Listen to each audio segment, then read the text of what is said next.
don't get behind the power curve. This is something that I heard first in the SEAL teams, and I heard it a lot when I was in the SEAL teams. And I didn't know where it came from in the beginning, but it's a term that pilots use. Pilots flying airplanes, if you get into a situation where you don't have enough power to give the aircraft the speed that it needs to stay in the air, then you're going down. You're going to go down. And if you have enough altitude, if you're high enough above the ground to point your nose down and gain enough speed using gravity and give you lift, then you can recover.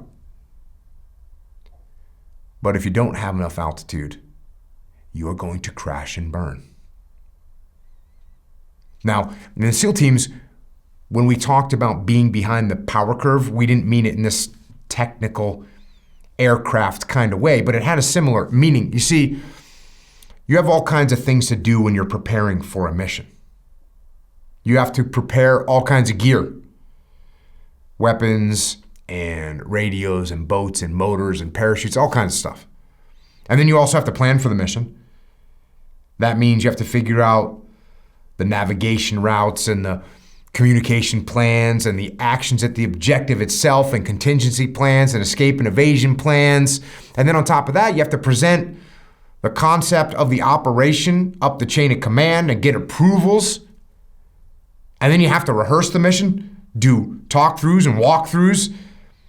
And you have to do so many other things when you are preparing for a mission, gear inspections and radio checks and weapons test fires. There's so much to do. And on top of that, you have a timeline. You have a timeline because the target has to be hit at a certain time.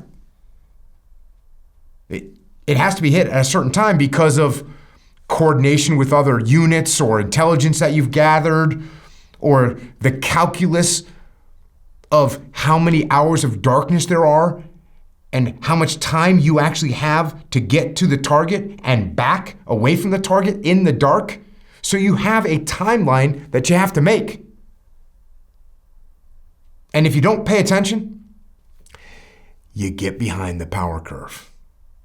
You get to a point where you have too much to do and not enough time to do it in. And when that happens, you're going to crash and burn.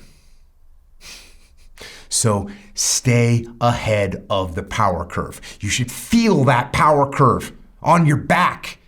Don't slack off. Don't procrastinate. Don't debate things that don't matter.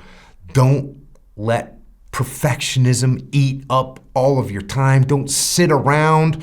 Don't pontificate. Get things done. Get things done on time and on target, and stay ahead of the power curve.